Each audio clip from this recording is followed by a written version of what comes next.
नमस्कार। अशोथा ट्री की किताबें पढ़ने वाले और उनकी कहानियों में अपने आप को खोजने वाले सभी दर्शकों को मेरा प्यार भरा नमस्कार। मैं एक बार फिर से आप लोगों के सामने हूँ एक और नई किताब पर बातचीत करने के लिए और एक और नई कहानी को आपके सामने डिस्क्लोज करने के लिए। तो आइए स्वागत करते हैं तुलिका सिंह जी का। एक बार फिर से आपका स्वागत है। आपकी किताबों में इतने रहस्य छुपे हुए हैं, इतनी एक्साइटिंग जो स्टोरी है वो इतनी सारी है कि हम और आप जितना उसको यहाँ बैठकर जी रहे होते हैं उससे ज़्यादा जी रहे होते हैं हमारे दर्शक। उनको बहुत क्यूरियोसिटी हो जाती है कि अब अगला क्या हम लोग बात करने वाले हैं, अब अगली कौन सी किताब के बारे में हम लोग बात करेंगे। तो किताब पर बात करें उससे पहले मैं आपकी लाइफ में थोड़ा सा घुसना चाहती हूँ, मैं जानना चाहती हूँ आपके बारे में, क्योंकि आप ना सिर्फ देश बल्कि विदेशों में भी रहे हैं। वहाँ जाना और यहाँ से एक अलग कल्चर में आप अगर रह रहे हैं तो क्या डिफरेंस आप देखते हैं या क्या सिमिलैरिटीज आपने देखी अपने लाइफ में? दीपिका, कल्चर तो जो भी जिन जिन देशों में हम गए हैं, कल्चर का डिफरेंस तो बहुत ही क्लियरली दिखाई देता है। और स्पेशली जिस तरह का भोजन है वहाँ पे, कपड़े, रहन सहन, जो जिसको बोलते हैं नाइट लाइफ, डे लाइफ, ये सारी चीज़ें हर जगह अलग अलग ही देखने को मिली हैं।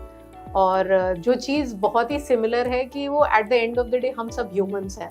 हम सब, हमारे बच्चे हैं, हम सब घर में गृहस्थी में रहते हैं, तो वो उन सारी चीज़ों की जो प्रॉब्लम्स है वो हर जगह सेम ही है। तो फाइनली आपको समझ में आता है कि हम सब एक ही हैं, बट अलग अलग जगहों में रहते हैं जहाँ पे अलग सीजन्स हैं। वहाँ के, जैसे कोई बहुत ठंडा देश है तो वहाँ की रहन सहन का तरीका और किस तरीके से जब आप बाहर जाओ तो पूरे टाइम आपको जैसे ओवरकोट लेना है क्योंकि टेम्परेचर जो है एकदम बिल्कुल माइनस में है। आपकी गाड़ी का कैसे, क्योंकि चारों तरफ स्नो है तो उसको कैसे हटाना है, क्या करना है। तो ये सारी चीज़ें, बहुत सारी चीज़ें जब हम बाहर रहते हैं, स्पेशली जो इंडिया तो डेवलपिंग कंट्री है, लेकिन और सारे देशों में जो है कन्वीनियंस, जो एक तरीके से अगर आप देखिएगा तो कन्वीनियंट तो है अगर हम कंपेयर करेंगे इंडिया से तो। बट अब हमारा देश भी काफ़ी प्रगति कर रहा है और बहुत सारे सेक्टर्स में हम भी बिल्कुल, और भी जो डेवलप्ड नेशंस हैं उनको भी कंपटीशन दे रहे हैं। तो ये सारी चीज़ें हैं। और स्पेशली जब हम जापान में थे तो भोजन को लेके, स्पेशली वेजिटेरियन खाने को लेके बहुत ही ज़्यादा प्रॉब्लम होती थी। इवन जो नॉर्मल, अगर आप कैफेटेरिया में जाकर अगर आप सूप भी मांगते हो और आप कहते हो कि वेजिटेरियन चाहिए, तो भी उसके ऊपर मीट स्प्रिंकल्ड रहेगा और उनको कहते कि अरे नहीं ये वेजिटेरियन है। तो बहुत ये सारी चीज़ें जो लोग बिल्कुल भी नहीं खाते हैं, अंडा और ये सारी चीज़, तो ये थोड़ी सी तो इशू हो जाता है। बट अगर आप लंबे समय तक हो तो आप ढूंढ लोगे कि कौन सा रेस्टोरेंट है, कहाँ सब्जियाँ मिलती हैं, तो ये सारी चीज़ें तो हो जाती हैं। और पहनावा जो एक वेस्टर्नाइज्ड टाइप की जो चीज़ें हैं, जैसे कोट पैंट और office corporate dresses, pants, women are also wearing, ये सब स्टैंडर्ड है। आई थिंक हर देश के लोग अब इसी तरह से पहनते हैं। बट जो देश में, हमारे देश में जो चीज़ है, जो बात है, जो रंग है, जो पहनावा है, जो जिसको कहते हैं डाइवर्सिफिकेशन है, हर प्रदेश में एक अलग तरह का पहनावा, वो कहीं और देखने। बिल्कुल, मैं यहाँ पे रोककर आपको ये भी कहना चाहूंगी कि जिस तरीके से एक कहावत है ना कि कदम कदम पर ना सिर्फ संस्कृति और लोगों की बोली बदलती है बल्कि पहनावा भी बदलावा आपको साफ नजर आ रहा होता है, और इंडिया की ये खूबसूरती है। तो अगर हम बात करें इंडिया के पहनावे की, तो भांति भांति का पहनावा है। हम नॉर्थ में जाएं तो एक अलग तरीके का पहनावा हमें देखने को मिलता है, साउथ में बिल्कुल डिफरेंट है। नॉर्थ ईस्ट में भी लोग जो हैं बहुत ही अट्रैक्टिव और बहुत सोबर तरीके का पहनावा पहनते हैं, लेकिन वो बहुत अच्छा लगता है, लगता है कि बहुत ही फैंसी है। तो पहनावे की जो ये पूरी यात्रा है, ये कैसे आप इसको देखते हैं?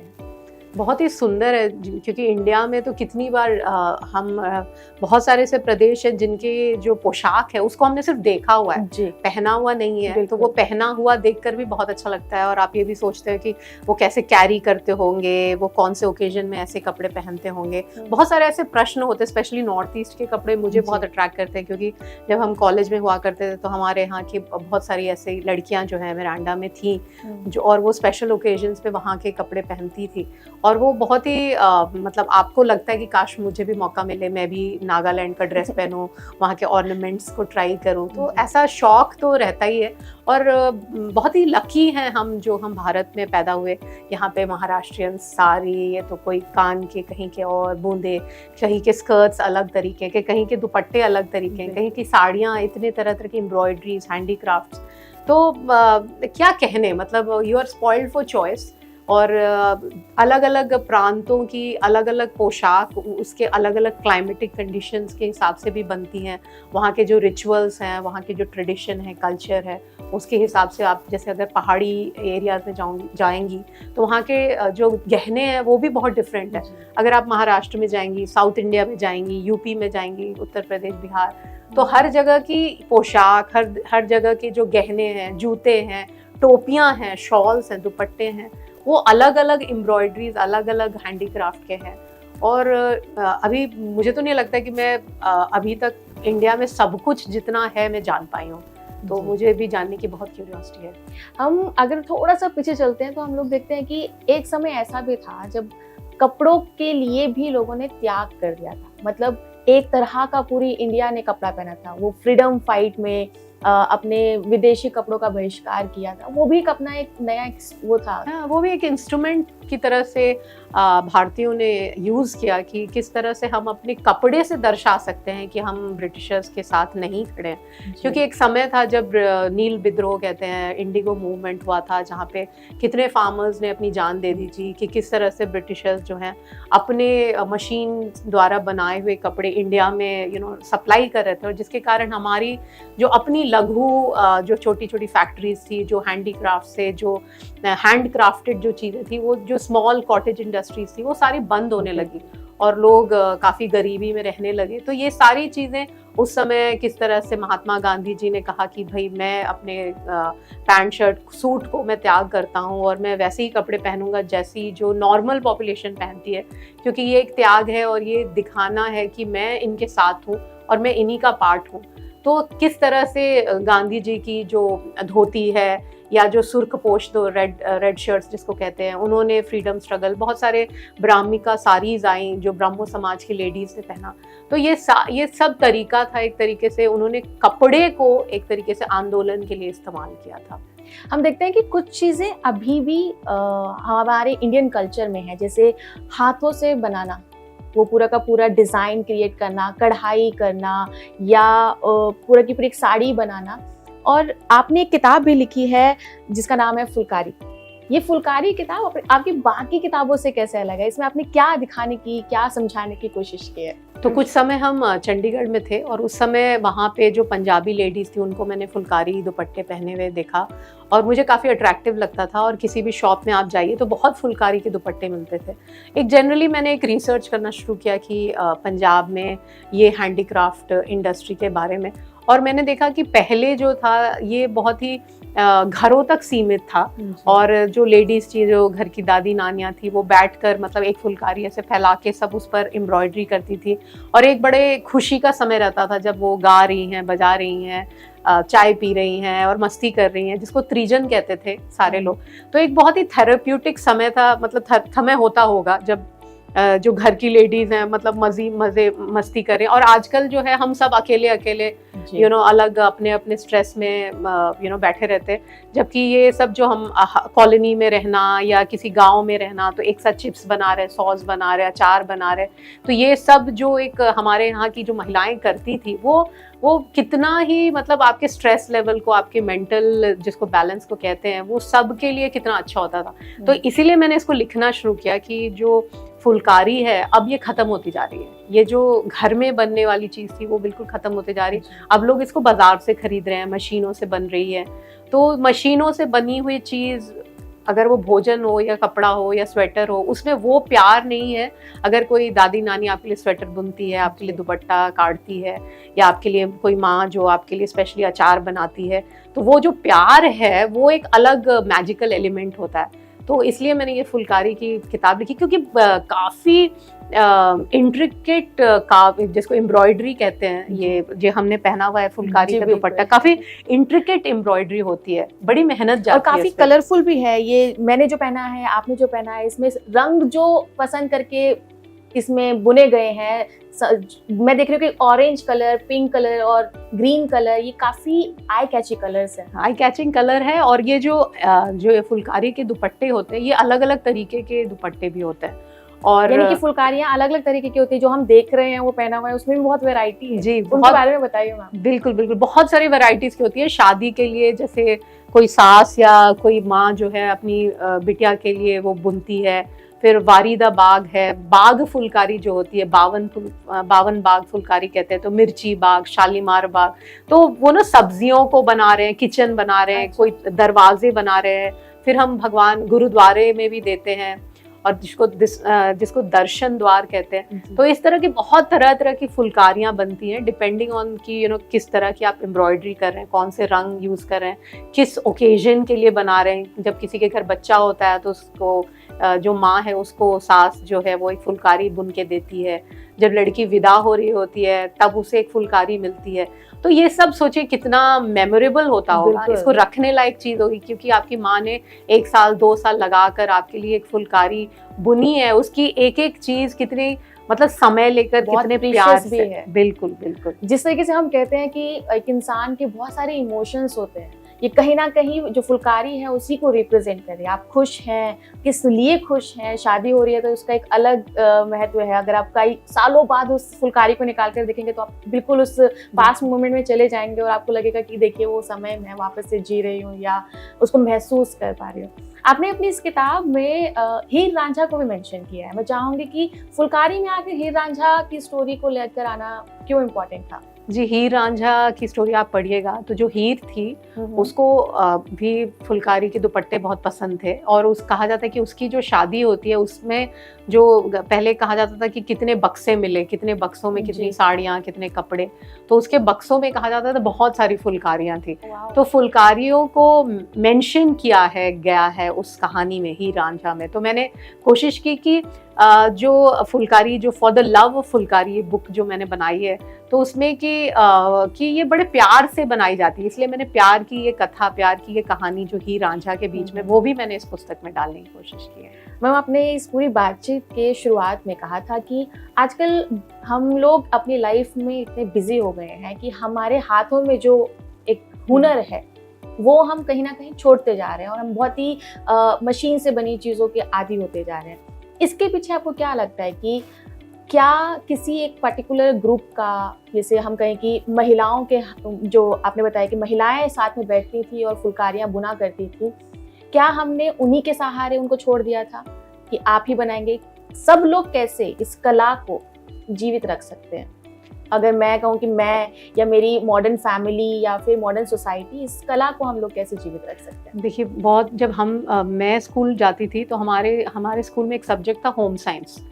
तो होम साइंस में हम सब कुछ सीखते थे जी। लेकिन सुन के ऐसे लगता होम साइंस है इसलिए क्योंकि लड़की को एक गृहस्थ में हाउसवाइफ बनने की तैयारी की बात है। बट होम साइंस में जो मैंने सीखा, और मेरे क्लासमेट्स जो हम अभी भी कभी कभी बात करते हैं, होम साइंस में जो हमने सीखा वो हमें जिंदगी भर काम आया।